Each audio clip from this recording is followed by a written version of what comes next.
진리는 땅에서 솟아나고 의는 하늘에서 굽어보도다. 여호와께서 좋은 것을 주시리니 우리 땅이 그 산물을 내리로다. 의가 주의 앞에 앞서가며 주의 길을 닦으리로다. 하나님은 영이시니 예배하는 자가 영과 진리로 예배할지니라. 아멘.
한 주도 은혜로 살게 하시고 부르시고 이끄셔서 예배의 자리에 앉게 하시는 아버지 감사합니다.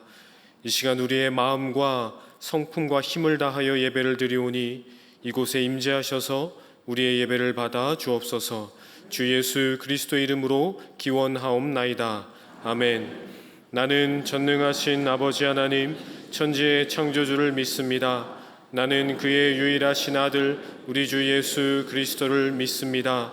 그는 성령으로 잉태되어 동정녀 마리아에게서 나시고 본디오 빌라도에게 고난을 받아 십자가에 못 박혀 죽으시고 장사된 지 사흘 만에 죽은 자 가운데서 다시 살아나셨으며 하늘에 오르시어 전능하신 아버지 하나님 우편에 앉아 계시다가 거기로부터 살아있는 자와 죽은 자를 심판하러 오십니다.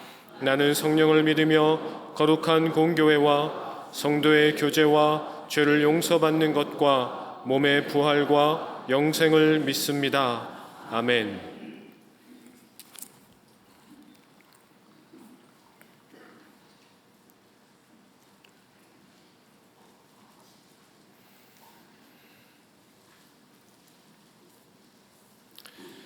만군의 여호와여, 주의 장막이 어찌 그리 사랑스러운지요. 내 마음과 육체가 살아계시는 하나님께 부르짖나이다. 주의 제단에서 참새도 제 집을 얻고 제비도 새끼둘 보금자리를 얻었나이다.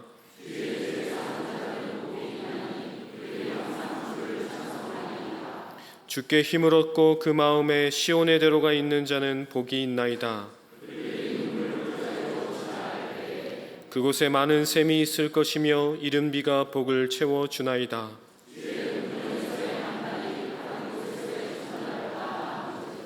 악인의 장막에 사는 것보다 내 하나님의 성전 문지기로 있는 것이 좋사오니.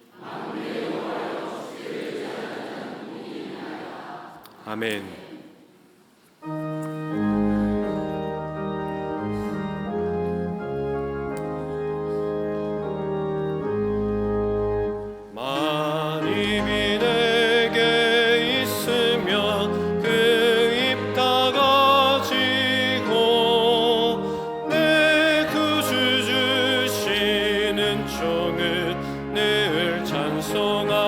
찬송하겠네. 내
하나님 아버지, 8월을 주셔서 감사합니다. 지나온 시간을 돌아보면 신실과 사랑으로 이끄셨던 아버지의 은혜가 보입니다. 늘 그 은혜 안에 거하고 싶지만 우리의 삶은 그렇지 못할 때가 많습니다. 오히려 죄 가까이에 사는 데 익숙해져 하늘의 소망에 무뎌집니다. 주님, 우리를 불쌍히 여기셔서 우리의 죄를 용서하여 주옵소서.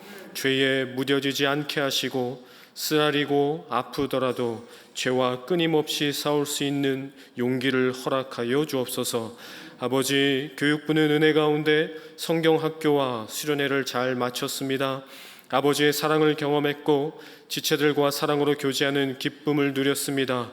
우리 교육부 모두가 받은 은혜를 기억하며 살아갈 수 있도록 도와주옵소서.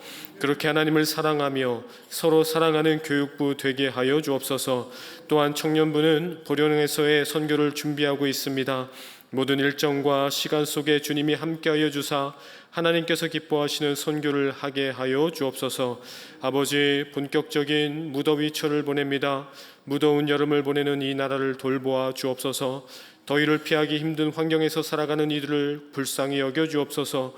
야외에서 노동해야 하는 사람들, 열악한 환경에서 살아가는 이들 보살펴 주옵소서. 특별히 더위에 취약한 어르신들과 우리 어린이들을 돌봐 주옵소서. 지금도 세계 곳곳에서 복음을 전하는 선교사님들이 계십니다. 복음이 증거되는 자리마다 주님의 사람들이 세워지게 하여 주옵소서. 주님의 사람들이 밟는 땅마다 아버지의 나라가 이루어지게 하여 주옵소서. 선교사님과 가정의 건강을 지켜주셔서 그들의 사명을 온전히 감당케 하여 주옵소서. 함께 모여 예배하고 싶지만 몸이 아프고 또 마음이 괴로워 예배의 자리에 나오지 못한 지체들이 있습니다. 싸매어 고치시고 위로하사 몸과 마음을 회복시켜 주옵소서. 그리하여 우리가 함께 예배하는 기쁨과 감격을 누리게 하여 주옵소서. 시온 찬양대가 찬양을 합니다. 찬양대를 축복하여 주시고 찬양을 통해 아버지 홀로 영광 받아 주옵소서. 말씀을 전하시는 정구현 목사님을 성령의 충만함으로 붙들어 주옵소서. 담대히 아버지의 뜻을 전하게 하여 주옵소서. 그리고 말씀을 듣는 우리는 그 말씀에 힘입어 믿음으로 살아가게 하여 주옵소서. 주님께 예배하는 기쁨이 가득한 이 자리가 되기를 소망합니다. 예수님의 이름으로 기도합니다. 아멘.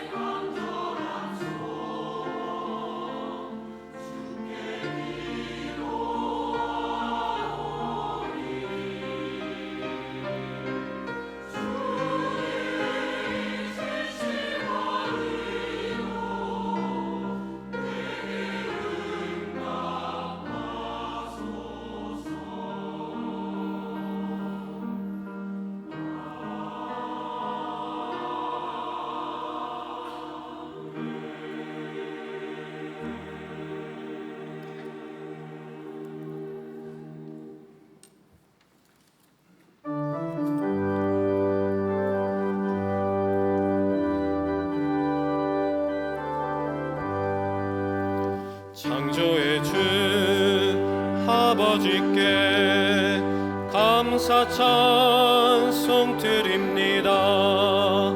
부름받은 자녀들이 주의 전에 함께 모여 찬송하고 기도하며 몸과 마음 모두어서 예배 드리오니 아버지여 받으소서.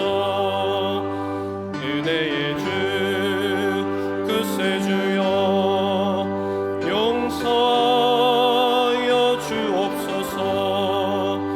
허물 많은 죄인들이 주님 앞에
하나님께서 오늘 우리에게 주시는 말씀은 신명기 34장 1절부터 12절까지 말씀입니다. 신명기 34장 1절은 구약 성경 318면에 있습니다. 하나님의 말씀을 봉독합니다.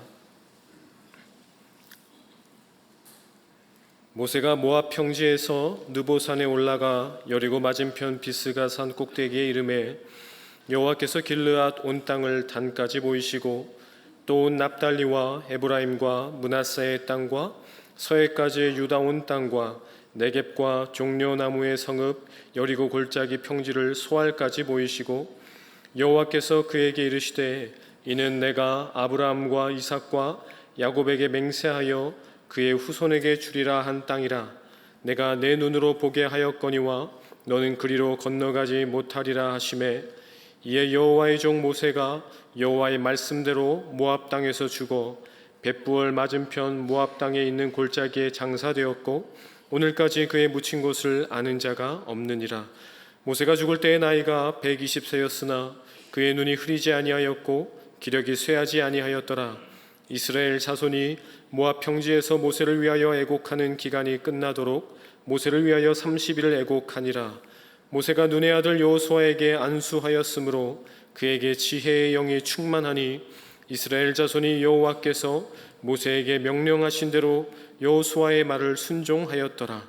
그 후에는 이스라엘에 모세와 같은 선지자가 일어나지 못하였나니 모세는 여호와께서 대면하여 아시던 자요 여호와께서 그를 애굽 땅에 보내사 바로와 그의 모든 신하와 그의 온 땅의 모든 이적과 기사와 모든 큰 권능과 위엄을 행하게 하심에 온 이스라엘의 목전에서 그것을 행한 자이더라.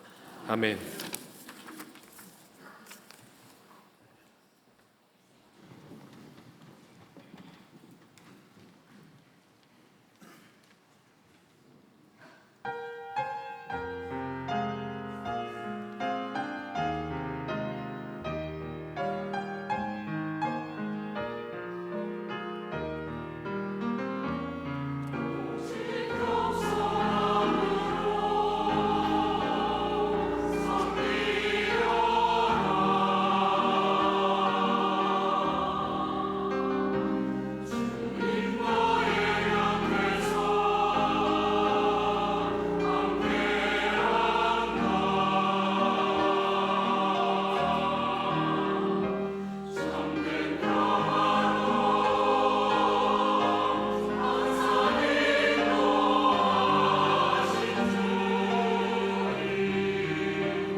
아멘. 시온 찬양대의 찬양 감사합니다. 지난 한 주간 잘 보내셨습니까? 더워도 너무 더운 한 주였습니다.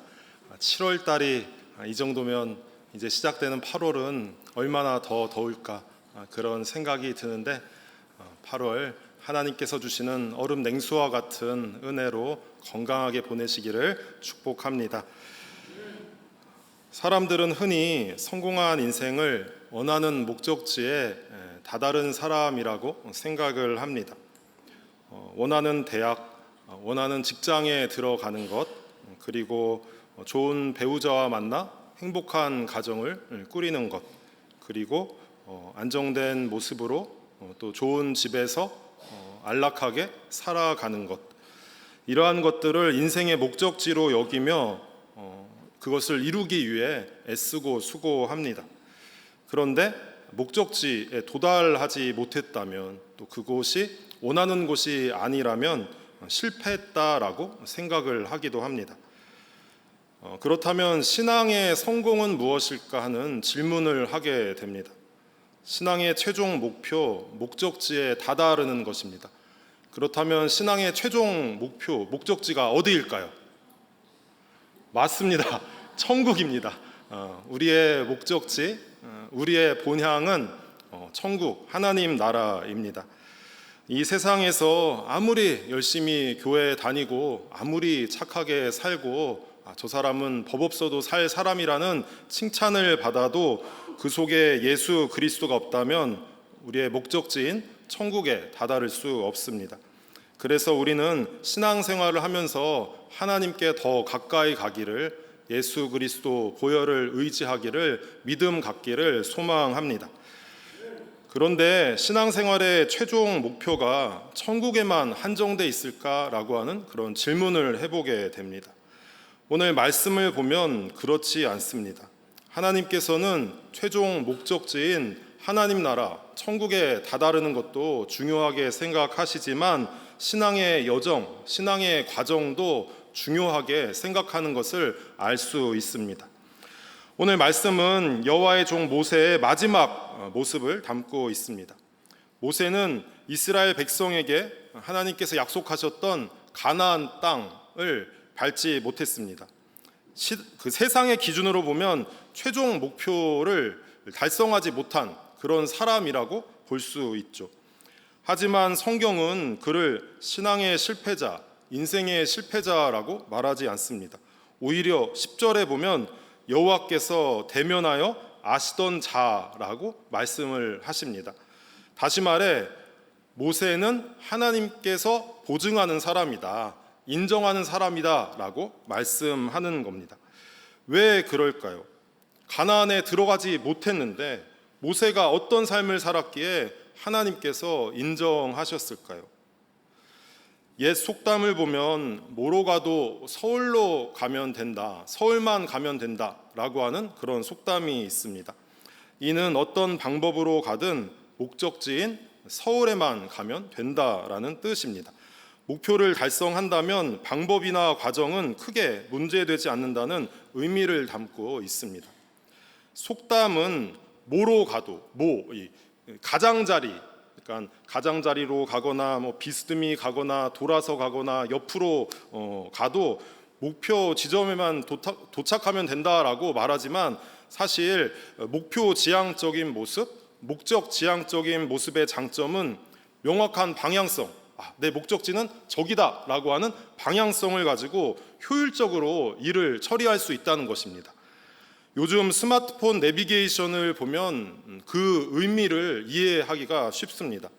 출발지에서 목표 지점을 설정을 하면 최단거리, 최소 비용, 최소 막힘들을 이 기계가 계산을 하여서 가장 최적의 조건을 사용자에게 알려줍니다.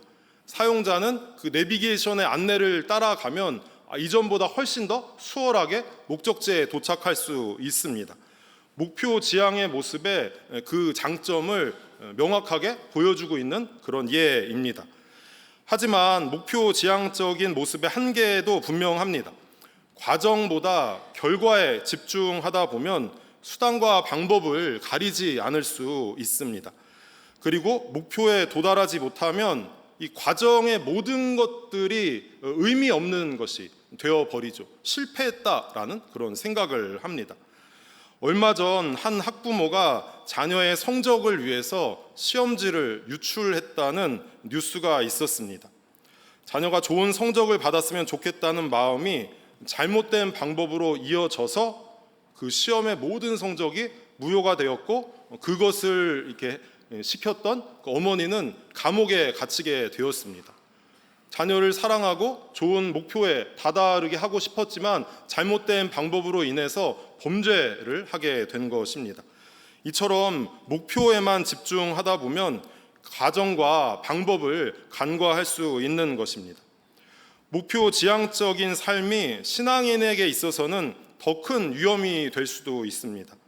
하나님의 뜻보다 이 목표를 달성하기 위한다면 내 방법, 내 뜻, 내 계획을 우선시할 수도 있고, 하나님의 방법보다, 하나님의 가치보다 세상의 가치, 세상의 방법들을 사용할 수 있다는 그런 위험입니다.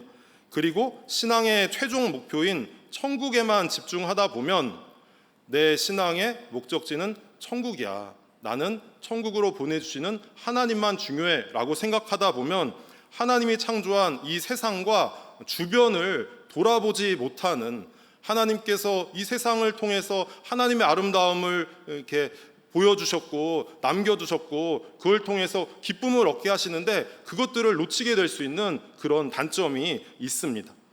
그렇다면 어떻게 살아가야 하겠습니까? 오늘 말씀 속에 모세를 보면 알 수 있습니다. 오늘 말씀에서 모세는 이스라엘 백성을 이끌고 모압 평지에 이르게 됩니다. 모압 평지는 가나안 땅, 이스라엘 땅 맞은편에 있습니다. 여기가 이스라엘이라면 가운데는 요단강이 흐르고 사이가 있고 이쪽이 이제 모압 평지인 것입니다. 지금의 요르단 땅이 모압 평지인 것이죠. 그들의 눈 앞에는 적과 꿀이 흐르는 가나안 땅이 펼쳐져 있습니다. 1절부터 3절의 말씀입니다. 모세가 모압 평지에서 느보산에 올라가 여리고 맞은편 비스가산 꼭대기에 이르매 여호와께서 길앗 온 땅을 단까지 보이시고 또 온 납달리와 에브라임과 므낫세의 땅과 서해까지의 유다 온 땅과 네겝과 종려나무의 성읍 여리고 골짜기 평지를 소알까지 보이시고. 모세와 이스라엘 백성들은 40년간 광야 생활 끝에 모압 평지에 도착하여 약속의 땅 가나안을 마주하고 있습니다. 그렇다면 하나님께서 모세에게 주신 사명이 무엇일까라고 하는 그런 질문을 해보면 이스라엘 백성을 여기까지 모압 평지까지 잘 인도하여 좋은 땅에 들어가게 하는 것이구나라고 하는 그런 생각을 할 수 있습니다. 그것이 모세에게 주신 사명의 전부였을까요? 아닙니다. 하나님께서 모세에게 주신 사명은 이스라엘 백성들로 하여금 그들이 하나님의 소유임을 알게 하는 사명, 하나님의 편에 서도록 돕는 사명, 하나님의 편에 서서 하나님의 거룩함을 드러내도록 이제 앞으로 가게 될 가나안 땅에서 가나안 문화 속에서 그곳에 취해 사는 것이 아니라 하나님의 방법에 따라 하나님의 가치에 따라 살도록 돕는 그런 일이었습니다. 출애굽기 19장 4절부터 6절까지의 말씀을 보면 알 수 있습니다. 내가 애굽 사람에게 어떻게 행하였음과 내가 어떻게 독수리 날개로 너희를 업어 내게로 인도하였음을 너희가 보았느니라. 세계가 다 내게 속하였나니 너희가 내 말을 잘 듣고 내 언약을 지키면 너희는 모든 민족 중에서 내 소유가 되겠고 너희가 내게 대하여 제사장 나라가 되며 거룩한 백성이 되리라. 하나님께서는 출애굽과 광야의 여정 가운데 이스라엘 백성들로 하여금 하나님께서 살려주심을 경험하게 하셨습니다. 만나와 메추라기를 통해서 애굽의 풍요로움이 아니어도 충분히 살아갈 수 있구나라고 하는 것을 알게 하셨고, 또 낮에는 구름 기둥, 밤에는 불 기둥으로 지키시고 보호하시면서 이 광야이지만 참 척박한 환경이고 위험한 것 가득한 이곳이지만 하나님께서 함께 하신다면 안전할 수 있구나, 하나님께서 함께 하시는 곳이 하늘나라이구나, 하나님 나라이구나 라고 하는 것을 알게 하셨습니다. 그렇게 모세는 하나님께서 부르신 처음의 순간부터 마지막까지 하나님의 말씀을 전하고 하나님의 살아계심을 전하고 하나님의 일들을 해 나가면서 이스라엘이 하나님의 편에 서도록 돕는 역할을 하였습니다. 모세의 사명을 단순하게 생각하면 이스라엘 백성들을 이끌고 가나안 땅까지 데려가는 것이구나 라고 하는 그런 생각을 할 수 있지만, 사실 중요한 것은 목표 지점인 가나안이 아니었습니다. 그의 사명은 이스라엘 백성들이 하나님의 소유임을 알게 하는, 하나님의 편에 서게 하는, 그리하여 거룩한 나라가 되게 하는 그런 사명이 있었던 것입니다. 그렇기에 광야의 어려움 가운데서도 지금까지 이스라엘 백성들을 이끌고 왔던 것이죠.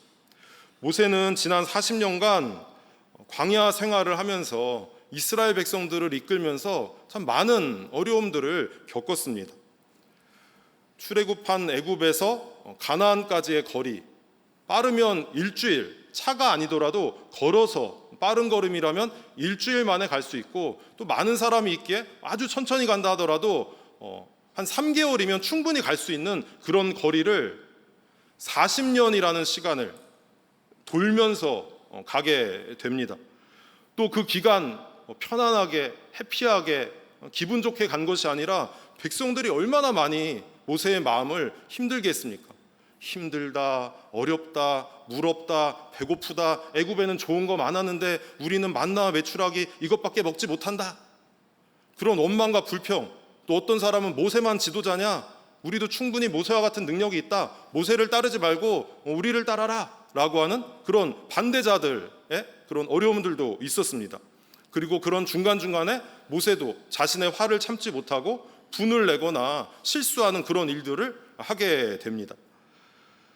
아무리 하나님의 사람이라고 하더라도, 여호와의 종이라 하더라도 충분히 낙심하고 좌절하고 포기할 수 있는 그런 상황이었던 것입니다. 하지만 모세는 이스라엘 백성을 이끌고 모압 평지에 이르게 됩니다. 그가 그럴 수 있었던 이유는 하나님께서 주신 사명을 알았기 때문입니다. 그 사명을 마음에 품고 매 순간 하나님을 바라보았기 때문입니다. 사명을 따라 사는 사람과 목표를 따라 사는 사람의 차이가 여기 있습니다. 목표를 추구하는 사람은 목표에 도달하지 못하면 낙심하고 절망합니다. 내 계획은 언제까지 어디까지 갈 수 있어, 이렇게 하면 저렇게 하면 충분히 이룰 수 있어 라고 생각을 하는데, 그 계획대로 되지 못하면 좌절하고 절망하는 것이죠. 자신의 부족한 모습을 자책하기도 하고 또 다른 사람을 탓하기도 합니다. 상황들에 화를 내기도 합니다. 심지어 하나님께 책임을 돌리는 그런 경우도 있죠. 하나님께서 나와 함께 하시지 않았기 때문에, 하나님께서 내 기도를 들어주시지 않았기 때문에, 하나님께서 나를 지지해주지 않으셨기 때문에 지금 내가 이렇게 어려움을 겪고 있다라고 이야기를 하기도 합니다. 하지만 사명을 따라 사는 사람은 하나님께서 맡기신 일을 매 순간 묵묵히 감당할 따름입니다. 오늘 말씀에 모세가 그랬고 신약의 사도 바울이 그랬습니다. 사도 바울은 디모데후서 4장 7절에서 이렇게 고백합니다. 나는 선한 싸움을 싸우고 나의 달려갈 길을 마치고 믿음을 지켰으니. 바울에게 중요한 것은 얼마나 많은 지역을 다니면서 그곳마다 교회를 세우고 그 교회에 성도들이 가득가득 차게 하는 부흥의 그런 일이 아니었습니다. 바울은 하나님께서 맡기신 사명이라면 어디든지 가고, 내가 가고 싶었던 곳이든 내가 가기 싫었던 곳이든 하나님께서 부르신 곳이라면 어디든지 가고 그 속에서 그 달려갈 길을 끝까지 완주하는 것이었습니다. 오늘날 우리도 마찬가지입니다. 하나님께서는 우리 각자에게 우리에게 주어진 역할, 또 직분, 성품, 재능, 관심사에 따라 각각에게 사명을 주셨습니다. 어린아이에게는 어린아이에게 맞는 사명, 또 중년에게는 중년에게 맞는 사명, 노년에게는 노년에게 맞는 사명, 남자에게는 남자에게 맞는 사명, 여자에게는 여자에게 맞는 사명을 주셨습니다. 여러분들은 어떤 사명을 받으셨습니까? 얼마 전 한 권사님과 이야기를 하면서 마음 가운데 참 좋은 신앙이다라고 하는 그런 생각을 한 일이 있습니다. 그 이야기는 예배 드릴 때 그분의 눈에 소외된 성도, 힘든 성도, 아픈 성도가 보인다는 것입니다. 그분은 찬양대를 하시는 분인데 보통 찬양대가 이렇게 앞쪽에 있지 않습니까? 우리 찬양대 분들은 지금 저를 잘 쳐다보고 계시는데 그분은 한 번씩 이제 회중석을 바라본다고 합니다. 여러 사람이 있기 때문에 누가 왔구나 이런 것도 파악이 안 될 수 있는데 그분의 눈에는 힘든 사람, 어려운 사람, 낙심된 사람이 보인다는 것입니다. 그러면서 그냥 힘든가 보다, 너무 어렵나 보다 거기에서 그치는 것이 아니라 그분을 위해 기도한다는 거죠. 하나님, 제 눈에 그런 분이 보였습니다. 하나님께서 위로해 주십시오. 그리고 연락을 하기도 합니다. 요즘 어떻게 지내? 연락도 하기도 하고 또 기회가 된다면 함께 만나가지고 식사하면서 이야기를 들어주는 그런 일들도 하신다는 그런 이야기였습니다. 그러면서 그분이 왜 예배 드릴 때 하나님께서는 내게 그런 분들을 보여주실까요? 라고 이제 말씀을 하시는데 저는 한 가지 답밖에 떠오르지 않았습니다. 그게 하나님께서 주신 사명이구나. 그분의 성품, 그분의 마음, 그분의 달란트를 사용하여서 예배 가운데 소외된 분들, 예배 가운데 힘든 분들을 찾아서 위로하게 하시는 사명을 주셨구나라고 하는 그런 생각을 하면서 참 좋은 신앙인이구나라고 하는 생각을 하게 되었습니다. 하나님께서 우리 모두에게 사명을 주셨습니다. 그런데 그 사명이 각각 다릅니다.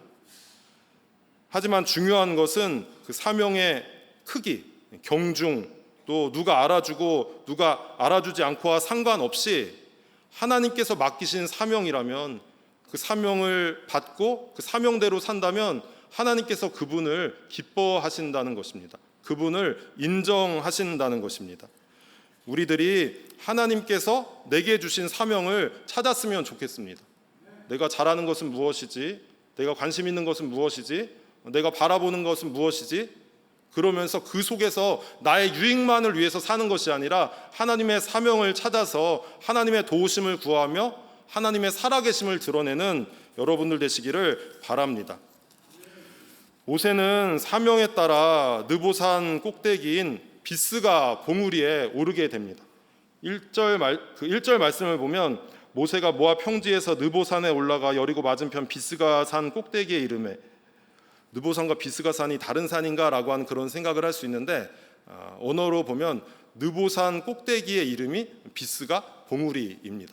그래서 느보산 꼭대기인 비스가 봉우리에 올라서 하나님께서 보여주신 땅을 바라보게 됩니다. 그때 나이가 120세였습니다. 7절 말씀에 보면 이렇게 쓰여 있습니다.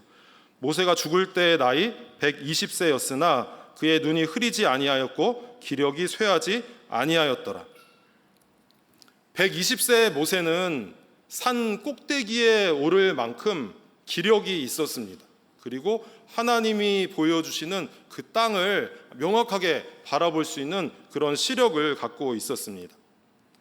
40년간 메마른 광야만 보다가 푸르른 땅, 종려나무 서움이 있는 그 가나안 땅을 보고 얼마나 가고 싶은 마음이 들었겠습니까? 제가 2년 전 성지순례를 다녀왔는데 성지순례 코스 중에 느보산에 가는 그런 일이 있었습니다. 느보산은 모압 평지 쪽, 지금으로 말하면 요르단 쪽에 있기 때문에 요르단의 길을 따라갑니다. 근데 그 길에 초록이라고는 볼 수가 없습니다. 차를 타고 가는데도 참 황량한 곳이다라는 그런 생각이 드는데 그 당시는 차도 없지 않았습니까? 차도 없이 걸어서 먼지 풀풀 풍기면서 한 걸음 한 걸음 한 걸음 걸어가다가 초록을 보았을 때 얼마나 정말 저기가 신세계구나라는 그런 생각을 하면서 가고 싶은 마음이 들었을 것 같습니다. 하지만 하나님께서는 모세에게 4절 하반절에서 이렇게 말씀하십니다. 너는 그리로 건너가지 못하리라. 너는 그리로 건너가지 못한다고 하십니다. 여러분이라면 이 말씀을 들었을 때 어떤 마음이 들 것 같습니까? 정말 많이 힘들 것 같습니다. 40년간 광야 생활 끝에, 방황 끝에 이제 눈앞에 저 초록을 보는데, 적과 꿀에 흐르는 그 약속의 땅을 바라보는데 가지 못한다? 무리바에서 화를 못 이겨 지팡이로 반석을 여러 번 치는 실수를 하긴 했지만 그래도 말 안 듣는 이스라엘 백성들을 데리고 여기까지 왔습니다. 오히려 가나안 땅에 못 들어갈 사람이라고 하면 자신보다 원망하고 불평하는 이스라엘 사람이어야 될 것 같은데, 백성들이어야 할 것 같은데 자신이 못 들어간다니 참 낙심되는 그런 상황이 아니겠습니까? 그런데 오늘 말씀에서 분명히 알 수 있는 것은 모세가 하나님의 뜻을 받아들였다는 것입니다. 5절 말씀입니다. 이에 여호와의 종 모세가 여호와의 말씀대로 모압 땅에서 죽어.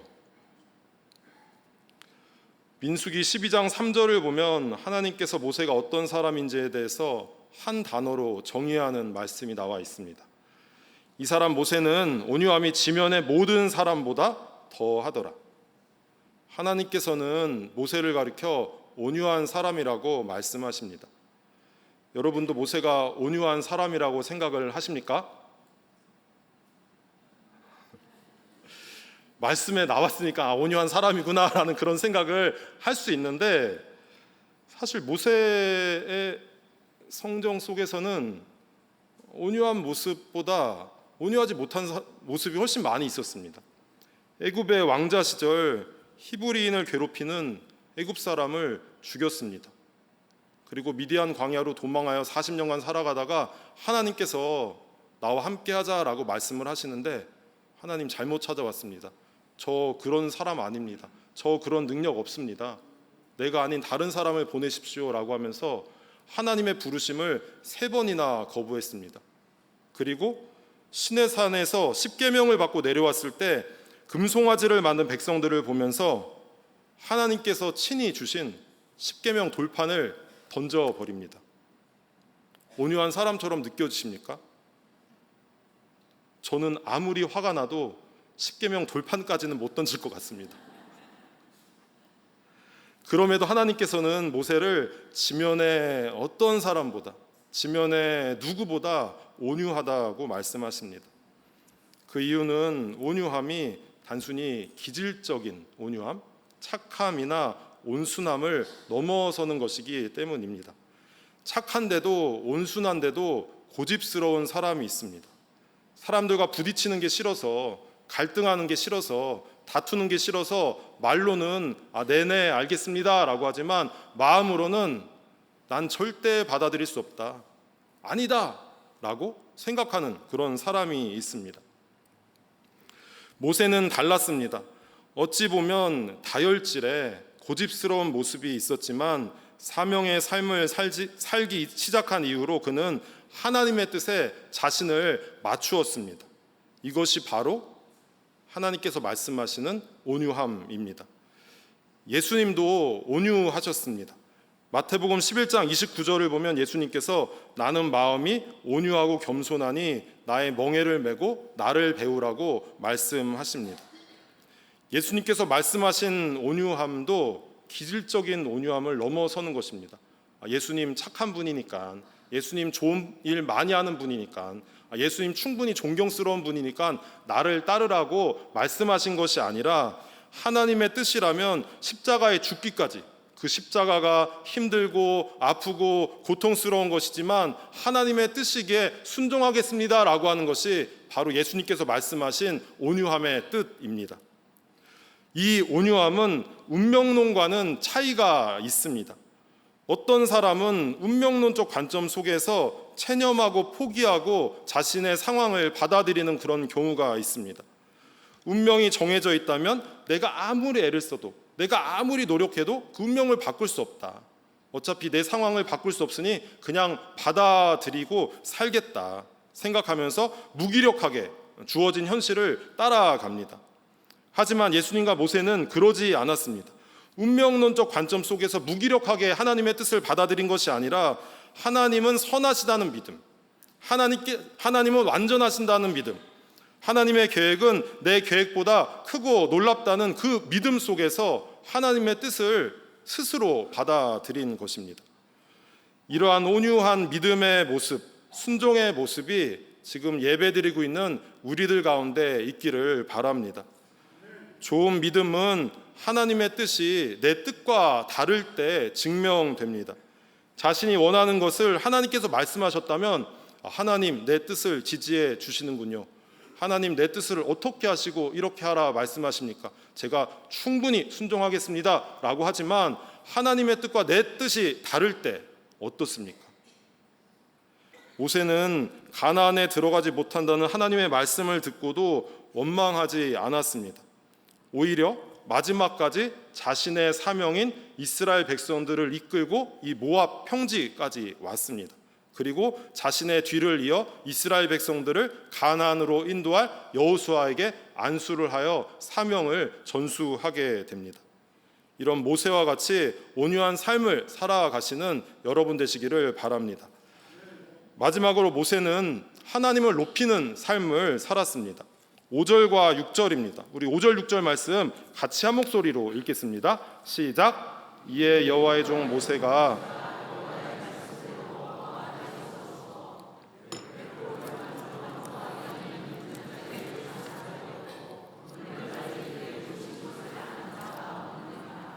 아멘.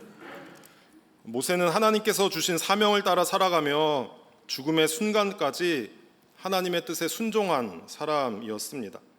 그런 사람의 죽음이라면, 그런 믿음의 사람의 죽음이라면 충분히 기념할 만한 그런 모습이 있는 것 같습니다. 기념비를 세우고 무덤을 잘 꾸며서 우리 좋은 믿음의 선배가 이 자리에 묻혔다. 우리 좋은 믿음의 선배처럼 우리 후배들도 잘 살아갔으면, 하나님의 뜻을 따라 살아갔으면 좋겠다라고 할 수 있는 그런 사람입니다. 하지만 6절의 말씀을 보면 이 말씀이 쓰여질 당시까지, 아니 오늘까지 모세가 묻힌 곳을 아는 사람은 아무도 없다라고 말씀하고 있습니다. 이 6절의 말씀은 모세가 평생에 있어 자신을 드러낸 것이 아니라 하나님을 드러내는 삶을 살았고 하나님의 이름을 높이는 삶을 살았다는 것을 알 수 있습니다. 모세가 하나님의 부름을 받아 했던 일들을 생각해 보면 충분히 자신을 드러낼 만한 그런 일들을 했습니다. 주인공은 하나님이시지만 조연으로서 충분히 조연상을 받을 만한 그런 일들을 했지 않습니까? 출애굽 당시 바로와 대결했던 그런 모습들, 앞에는 홍해가 있고 뒤에는 애굽의 군대가 따라올 때 홍해를 갈랐던 그런 모습들, 물이 없어 고생하는 사람들을 위해서 반석에서 물을 내는 그런 모습들, 시내산에서 하나님과 만난 후에 변했던 그런 영광스러운 모습들, 그리고 자신의 권위에 반기를 든 사람들이 심판받았던 모습들, 그런 것들을 다 종합해서 나는 충분히 존중받을 만한 사람이다, 나는 충분히 기념할 만한 사람이다 라고 말을 할 수 있었습니다. 하지만 모세는 그 모든 일을 하는 가운데 자신이 아닌 하나님만을 드러내고 하나님의 이름을 높였습니다. 그것이 바로 모세 평생의 신앙의 태도, 삶의 태도였습니다. 저는 모세의 이 모습을 보며 한 목사님을 떠올립니다. 그분은 후배의 이야기를 통해 알게 된 목사님인데, 어떤 교회에 담임을 잘 하시다가 건강이 안 좋아져서 사임을 하신 분입니다. 그때 그 당시 그분의 나이가 한 50대 중반 정도로 되게 한창 때로 생각이 되었는데 건강이 너무 안 좋아져서 어쩔 수 없이 사임을 하게 되었습니다. 교회를 평안하게 잘 이끄시던 목사님이 사임하시자 성도들도 안타까워하고 또 부교역자들, 그 이야기를 저에게 했던 그 후배가 그 교회 전도사로 있었거든요. 부교역자들도 안타까워했는데 그분이 마지막 고별 설교에서 이런 말씀을 하셨다고 합니다. 여러분, 제 이름을 기억하지 말아 주십시오. 제 이름을 머릿속에서 지워 주십시오. 여러분들이 기억해야 할 것은 하나님밖에는 없습니다. 이 교회를 세우시고 이 교회를 이끄시고 이 교회를 이끌어 가실 분은 하나님이십니다 라고 말씀하셨습니다. 사실 저는 그 목사님을 한 번도 만난 적도 없고 실제로 본 적이 없습니다. 그냥 마지막 고별 설교의 영상을 인터넷으로 봤을 뿐입니다. 당시는 신학생들 사이에서 좋은 분이라는 소문이 났기 때문에 그 교회 이름도 알았고 그 목사님의 이름도 알고 있었습니다. 근데 지금은 시간이 거의 20년 정도 지나가지고 그 목사님의 바램처럼 그분의 이름도 기억이 나지 않습니다. 이 설교를 준비하면서 그분이 어떤 교회였지? 동대문 쪽 어디 이 학교 근처의 교회였는데 찾아보니까 못 찾겠더라고요. 그래서 정말 그분의 말씀처럼 싹 지워졌는데, 그분이 고별 설교에서 하셨던 말씀, 저를 기억하지 마시고 제 이름을 기억하지 마시고 하나님만 기억해 주십시오라고 하는 그 말씀은 여전히 생생하게 기억이 납니다. 오늘 본문을 볼 때마다 그 목사님이 떠오릅니다. 호랑이는 죽어서 가죽을 남기고 사람은 죽어서 이름을 남긴다는 말이 있습니다. 많은 사람들이 말처럼 자신의 이름을 이 세상에 남기기 위해서, 자신의 그 삶을 드러내기 위해서 애를 씁니다. 하지만 신앙인에게 있어서 가장 멋진 모습, 복된 모습은 자신을 통해 하나님의 살아계심이 드러나는 것이라 믿습니다.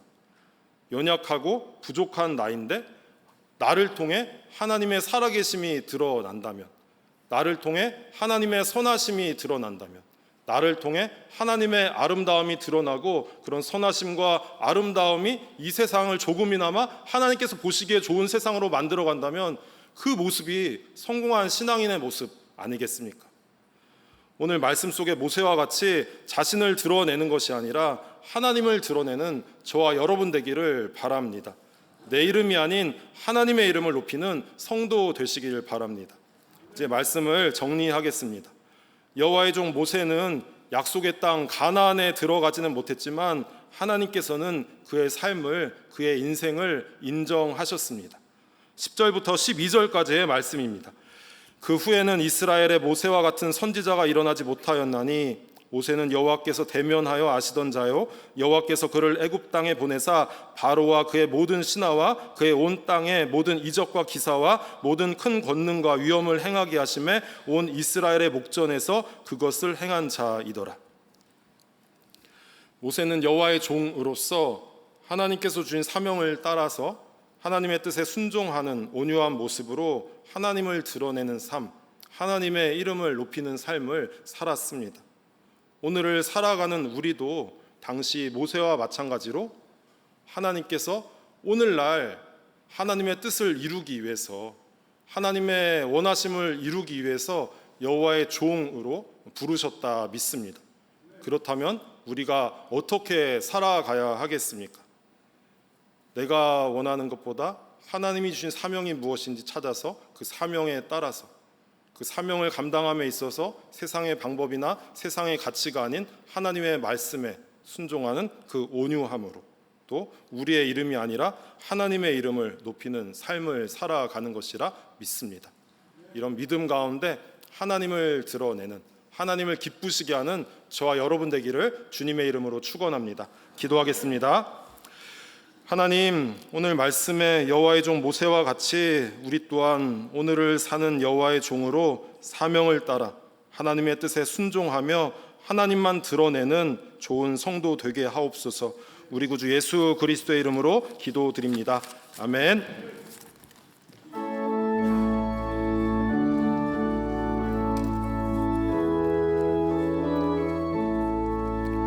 나의 죄를 정케 하사 주의 일큰 삼으신 구세주의 넓은 사랑 항상 찬송합니다.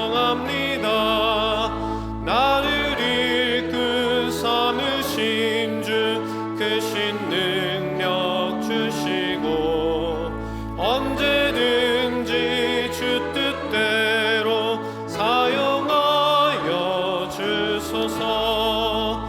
내게 부어 주시려고 은혜 예비하신 주 주의 은혜 채워주사 능력 있게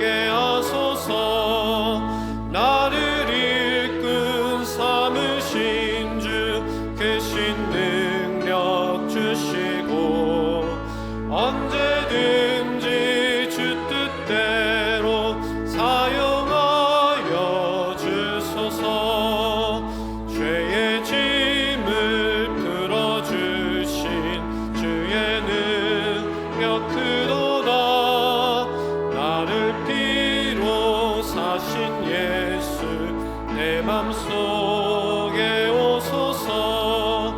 나를 이끈 삼으신 주 크신 능력 주시고 언제든지 주 뜻대로 사용하여 주소서.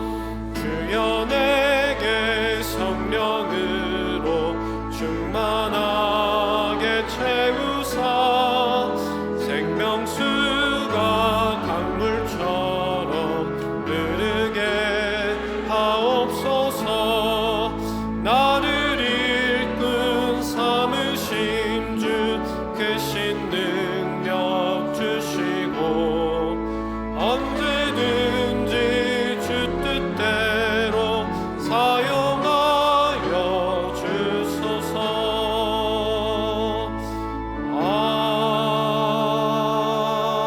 아멘.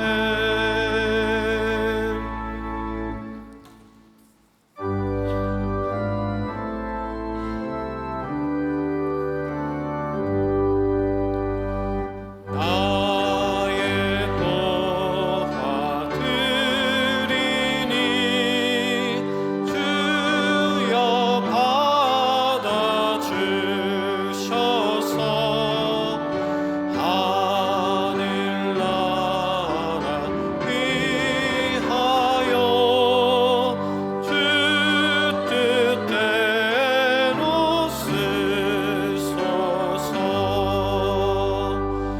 아멘.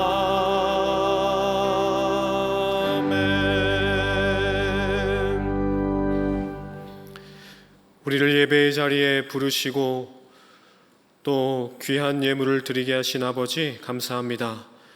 우리가 드린 예물을 받으시고 아버지의 기쁨과 영광을 위하여 사용하여 주옵소서. 우리에게 있는 모든 것이 아버지로부터 말미암았으니 아버지께 내어드리는 기쁨이 우리 안에 가득하게 하여 주옵소서. 그리하여 우리가 풍족하든지 부족하든지 돈에 매여 살지 않게 하시고 아버지의 영광에 매여 그 영광을 누리는 삶을 살게 하여 주옵소서. 예수님의 이름으로 기도합니다. 아멘. 교회 소식을 전해드립니다. 주보의 뒷면을 참조해 주시길 바랍니다. 교회에 처음 나오신 분들을 진심으로 환영합니다. 교회에 등록하기 원하시는 분들은 본당 1층 새가족팀 영접위원회 안내를 받으시길 바랍니다. 특별히 지난 주일에 새가족으로 등록하신 분들이 계십니다. 김창곤 성도님, 정성미 성도님께서 스스로 등록해 주셨습니다. 주님의 이름으로 축복하고 환영합니다. 알려드립니다. 청년부가 농촌 선교 보령 사전이라는 주제를 가지고 선교를 준비하고 있습니다. 특별히 우리 청년 선교팀이 또 식사하고 또 마을 잔치 때 식탁을 차려주실 장년 봉사자분들을 모집합니다. 아직 인원이 좀 부족합니다. 우리 장년분들 자원하는 심령으로 또 청년부 선교에 함께 동참해 주셨으면 좋겠습니다. 장년 봉사자 모집하는 부스와 또 농촌 선교를 위한 후원 부스를 문화센터 1층에 마련해 놓았습니다. 예배 후에 가셔서 또 후원해 주시고 또 우리 청년들 격려해 주시면 감사하겠습니다. 2학기 성경 공부 안내를 드립니다. 주보 안쪽면에 보시면 2학기에 개강할 성경 공부에 대한 소식들이 실려 있습니다. 풍성한 빛, 전도 폭발, 두 번째, 또 구약의 하나님 보기, 또 시편, 제자 훈련을 우리 2학기에 교회에서 준비하고 마련하고 있습니다. 기도로 또 준비하시고 또 마음 단단히 먹으셔서 17일부터 9월 6일까지 모집을 합니다. 신청해 주시고 또 지원해 주셔서 또 하나님을 아는 지식에 깊이가 깊어지고 넓어지기를 소망합니다. 신약 성경 통독반을 모집합니다. 8월 26일 화요일부터 28일 목요일 오전 10시부터 오후 5시까지 진행되는 일정입니다. 박재현 위임 목사님이 강사로 섬겨주시고요. 문화센터 5층에서 신약 성경을 통독합니다. 17일 주일 문화센터 1층에서 신청을 합니다. 많은 분들 지원해 주셔서 이 뜨거운 여름에 신약 성경을 읽어가면서 하나님의 은혜를 누리시기를 소망합니다. 회비가 10,000원이 있고요. 또 궁금하신 것들은 우리 신혜영 권사님께 문의해 주시기를 바랍니다. 북한 선교팀에서 팀원을 모집합니다. 문화센터 1층에 부스를 마련해 놓았습니다. 신청해 주시고요. 궁금하신 사항들은 오영옥 팀장님께 문의해 주시길 바랍니다. 평북노회에서 목사 후보생 고시 안내를 드립니다. 9월 30일 홍광교회에서 진행됩니다. 목사 후보생 고시는 신학대학원에 진학을 해서 목회자의 길을 걷고자 하는 사람들이 거쳐야 하는 과정입니다. 목회자들 휴가가 있습니다. 정고현 목사님, 장윤재 목사님께서 4일부터 16일까지 휴가를 가시고 또 정상짐 집사님께서 4일부터 9일까지 휴가를 다녀오십니다. 청년부 여름사역 농촌 선교는 8월 13일부터 16일까지 충남 보령에서 진행됩니다. 기도해 주시고 또 함께 중보해 주시길 바랍니다. 별세 소식이 있습니다. 우리 김은상 집사님 아버지께서 별세하셨고요. 또 우리 박용원 집사님께서 별세하셨습니다. 우리 슬픔을 당한 유가족들에게 또 하나님의 은혜와 사랑이 있기를 기도해 주시길 바랍니다. 감사 인사를 드립니다. 교육부가 여름 사역을 은혜 가운데 잘 마쳤습니다. 교육부, 영화부부터 청소년부, 경진부까지 수고해 주신 모든 분들께 감사의 인사를 드립니다. 나머지 소식들은 주보를 참고해 주시기 바랍니다. 우리 시간에 말씀을 기억하며 앞뒤 옆 사람과 이렇게 한번 인사해 보겠습니다. 이렇게 인사해 볼까요? 하나님의 뜻과 내 뜻이 다를 수 있답니다.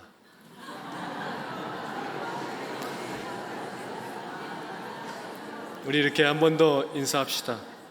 우리 하나님만 바라보며 살아갑시다. 뜻이 다를 수 있지만 하나님만 바라보면 그 삶에 영광과 기쁨이 있을 줄 믿습니다. 우리 다 함께 일어나서 찬송가 315장 찬양합니다.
이제는 온유하신 우리 구주 예수 그리스도의 은혜와 우리에게 사명 주신 하나님의 사랑과 하나님 바라며 신앙생활할 수 있도록 도우시는 성령의 감화 감동 교통하심이 여호와의 종으로서 살아가기를 다짐하는 모든 성도들과 기도의 제목들 가운데 사명을 감당하는 모든 일들 가운데 영원토록 함께 계시기를 간절히 축원하옵나이다. 아멘.